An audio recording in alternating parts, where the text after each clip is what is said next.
In May of 1947, a young couple eloped, and just 8 days later, the groom was found dazed and confused with a head wound in a burning cottage, and the new bride was found later that evening 150 feet away from the cottage on the riverbanks in 9 inches of water, deceased from what an autopsy would declare was a drowning. Christina, 22, and Jack, 26, were on their honeymoon, but they weren't alone. Jack's best friend accompanied the couple on their honeymoon to everyone's surprise. And he was the one to rescue Jack and 3 letters from the burning cottage before it burned to the ground. What follows is an inquest into Christina's death that becomes a spectacle of onlookers, some even stopping and asking for Jack and Ronald's autographs. Despite the case being widely publicized and an inquest into Christina's death, we still don't really know what happened to Christina that day, and those that know the truth are no longer with us. We're back with another archive dive, a mystery from history. There's so many layers of mystery and intrigue in this case, and the first one starts with Jack and Christina eloping May 12, 1947,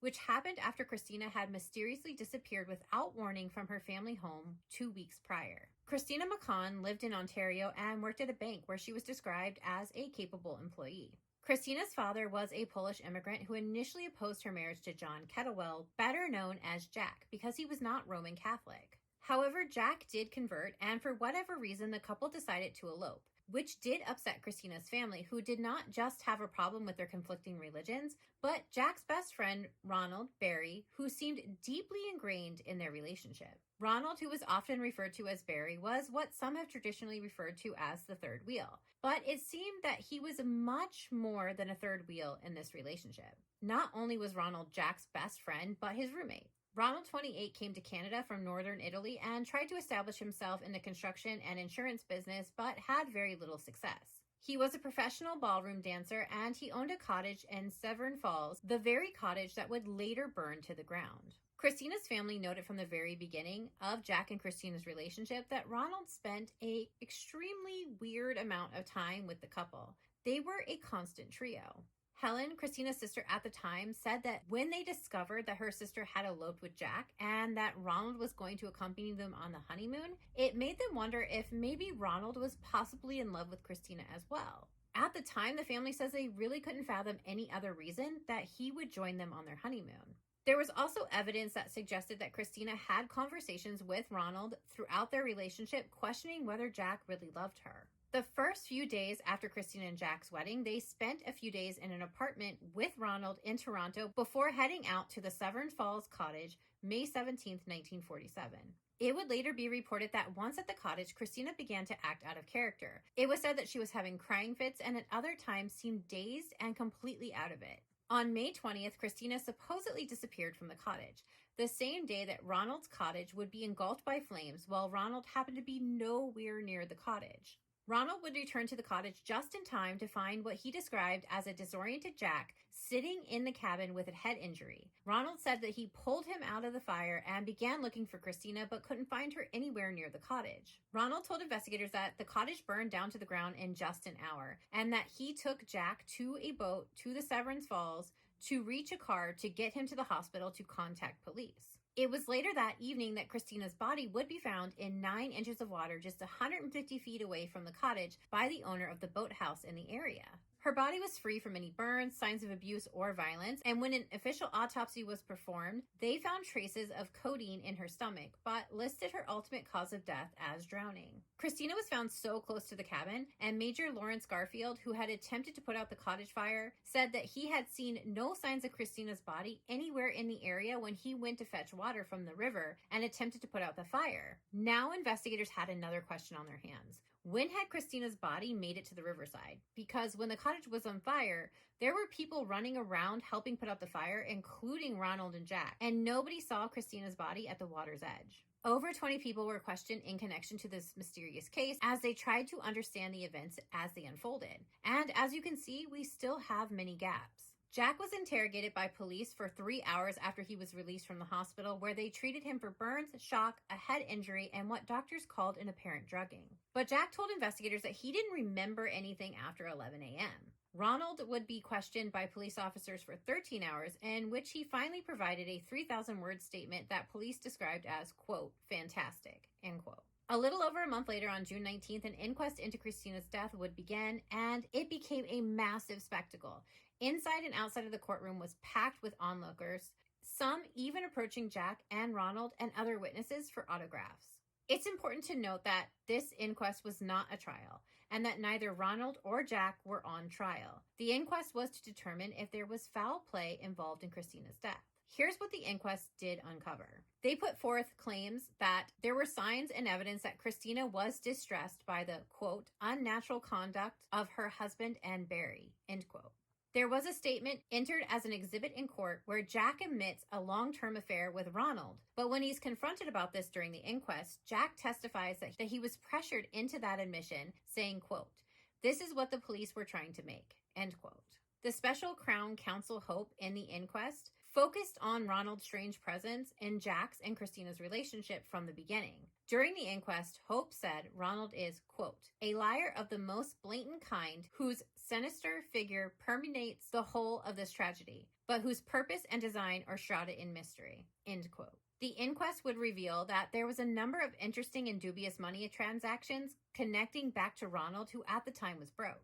Ronald had been named the beneficiary on 2 separate $5,000 life insurance policies for both Jack and Christina that were taken out shortly before they eloped. The interesting thing about these policies is that they carried a double indemnity provision that meant that the policy would be paid out 2 times the amount to Ronald in the case of accidental deaths, which would be close to $72,000 today per policy. Ronald also had purchased insurance on his cottage shortly before it burned down, which would have paid out around $65,000 today. That wasn't the only alarming financial information they uncovered. The inquest also uncovered that Jack had turned over his wartime gratitudes to Ronald, and that he had borrowed a ring from a friend to propose to Christina that he was supposed to give back, but it was never recovered from her body after her death, and it was worth about $13,000 today. The Crown's lawyer, Hope, asked Jack why he had cut his family out of his will and turned over his wartime earnings to Ronald and allowed his friend to accompany them on their honeymoon. Jack couldn't come up with an answer that Hope would take, and again he pushed Jack about his relationship with Ronald, and Hope again suggested that they were male lovers, and eventually Jack just agreed. It came out that Jack and Ronald had often taken trips up north, and the locals were talking about it. This was something that was very obvious to Jack and Ronald's friends and family, so no one really understood why or how Jack and Christina got together and why he chose to marry her. During the inquest, they did learn that Ronald had been instrumental in getting Christina and Jack eloped. There would also be 3 letters submitted to the inquest that painted a picture that Christina may have been dealing with mental illness and decided to kill herself. The first letter was written on Easter Sunday before Jack and Christina's engagement, about 5 weeks before the wedding, addressed to Ronald. And in this letter, Christina writes that she tried to poison herself and talks about, quote, the uncertainty of receiving a proposal, end quote, from Jack. In this letter, she claims, quote, this will be the best way out, as I cannot bear to see another girl have him, end quote. The second letter is considered another suicide note and is written at the end of April, and this time she does detail in this note, not only does she want to kill herself, but Jack as well. This note is also addressed to Ronald. She writes, quote, when you love someone, you really love him, and I know there is no one for me but Jack, and if I can't have him, I do not intend anyone else to. I waited, as you might say, in hopes that Jack would ask me to marry him, but now I realize I'm just passing fancy, end quote. And the last letter was written the day before the cottage fire and Christina's death. This letter is addressed to Miss Thomas, who owned the home that Christina and Jack stayed at for a little while after their wedding. In this letter, there are instructions for Ronald to deliver this letter to Miss Thomas, and in this letter she writes, quote, Ronnie is in the boat outside somewhere. By the time he gets back, everything will be over with. He must have been afraid something would happen because he is staying an extra day to make sure we go back to Toronto with him, end quote. Here's the interesting part. All 3 of these letters were confirmed by a handwriting expert to have been, quote, undoubtedly written, end quote, by Christina. But the original archive newspapers at the time state that they were only able to confirm without a doubt that Christina had signed each of these letters. The even more glaring suspicious part about these letters is that Ronald claims to have saved these 3 letters that he was holding on to from the cottage before it burnt down while he was saving Jack. And he said that he did not tell Jack about them, and he only came forward with them when there was an official inquest into Christina's death. When Jack is questioned during the inquest about these suicide letters that Christina allegedly wrote, trying to kill herself by poisoning, Jack said that his fiancée was ill that day, but he didn't know about the suicide letters, and he believed that Ronald didn't tell them about him because he was trying to protect him. Despite all this information discovered at the inquest, the jury delivered an open verdict in the case, saying they were unable to agree whether or not foul play was involved in Christina's death, which meant that Jack and Ronald got to go on with their lives. Jack would get remarried 3 years later and separate from his second wife in 1969, but never divorced. He passed away in 1998. Ronald disappeared to New York in 1956 after leaving behind a dog for Jack's 2-year-old son, Richard. The family never heard from him again. Jack's son, Richard, and his wife, Sharon, believed that Jack was likely part of some grand scheme that Ronald had come up with, and that he just went along with it. Richard said that his dad was an easygoing person who actively avoided situations where he had to assert himself, which meant that he always went along with the flow just to avoid confrontation.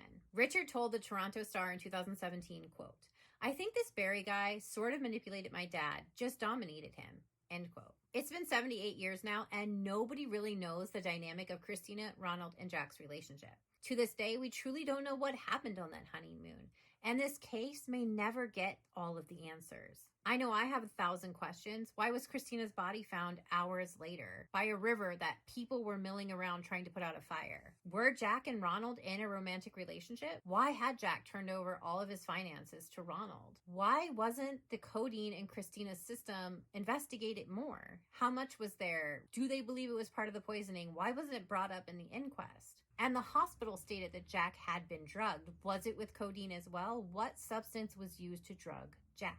The list of questions I have could go on for days. I'm sure you have some as well. And I think it's because of all these unanswered questions that this mystery will always captivate the public. I will see you all next time on another mystery from history.